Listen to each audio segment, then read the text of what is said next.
ಎಣ್ಣೆ ಕಡಿಮೆ ಹಾಕಿ ಯಾವ ರೀತಿ ಗೋರಿಕಾಯಿ ಪಲ್ಯ ಮಾಡೋದು ಅಂತ ನಾನಿಲ್ಲಿ ತೋರಿಸ್ಕೊಡ್ತಾ ಇದ್ದೀನಿ. ಇಲ್ಲಿನಾಗಿ ನಾನಿಲ್ಲಿ 1/4 kg ಅಷ್ಟು ಗೋರಿಕಾಯಿ ತಗೊಂಡು ಕುಕ್ಕರ್ಗಾಗಿ 1 ವಿಜಲ್ ಹಾಕ್ಸಿ ಇಟ್ಟಿದ್ದೀನಿ.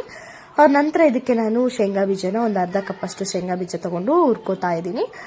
ಇದು ಸ್ವಲ್ಪ ಫ್ರೈ ಆದ ನಂತರ ಇದಕ್ಕೆ ಸ್ವಲ್ಪ ಕಡಲೆಪಪ್ಪನ ಹಾಕ್ಬಿಟ್ಟು ಹಾಗೆ ಕೊಬ್ಬರಿ ತುರಿನೂ ಸಹ ಸ್ವಲ್ಪ ಹಾಕಬೇಕಾಗುತ್ತೆ. ಇದಕ್ಕೆ ಹಾಕಿ ಮೂರನ್ನು ಸಹ ಚೆನ್ನಾಗಿ ಫ್ರೈ ಮಾಡ್ಕೋಬೇಕು. ಫ್ರೈ ಮಾಡಿ ಇದನ್ನ ಮತ್ತೆ ಮಿಕ್ಸಿ ಜಾರ್ಗೆ ನಾವು ಟ್ರಾನ್ಸ್ಫರ್ ಮಾಡ್ಕೊಂಡಿದೀವಿ. ಇದಕ್ಕೆ 1 ಗೆಡ್ಡೆಯಷ್ಟು ಬೆಳ್ಳುಳ್ಳಿ ಮತ್ತೆ ರುಚಿಗೆ ತಕ್ಕಷ್ಟು ಉಪ್ಪು ಖಾರ ಹಾಕೊಂಡು ಗ್ರೈಂಡ್ ಮಾಡ್ಕೊಂಡ್ರೆ ಆಯ್ತು, ಅಷ್ಟೇ ಪುಡಿ ಮಾಡಬೇಕಾಗುತ್ತೆ. ನಂತರ ಅದೇ ಬಾಣಲಿಗೆ 1 ಟೇಬಲ್ ಸ್ಪೂನ್ ಅಷ್ಟು ಆಯಿಲ್ ಹಾಕ್ಬಿಟ್ಟು 1 ಈರುಳ್ಳಿನ ಹೆಚ್ಚು ಹಾಕೊಂಡಿದ್ದೀನಿ. ಹಾಗೆ ಸ್ವಲ್ಪ ಕರಿಬೇವಿನ ಸೊಪ್ಪು ಹಾಕಿ ಚೆನ್ನಾಗಿ ಫ್ರೈ ಮಾಡಿ ಅದಕ್ಕೆ ನಾವೇನು ಕುಕ್ಕರಲ್ಲಿ ವಿಜಿಲ್ ಹಾಕಿ ಇಟ್ಕೊಂಡಿದ್ವಲ್ಲ ಗೋರಿಕಾಯಿ ಹಾಕ್ಬಿಟ್ಟು ಚೆನ್ನಾಗಿ ಫ್ರೈ ಮಾಡಿ ಅದಕ್ಕೆ ಈ ಪೌಡರ್ನ ಮಿಕ್ಸ್ ಮಾಡಿದ್ರೆ ಮುಗೀತು. Thanks for watching.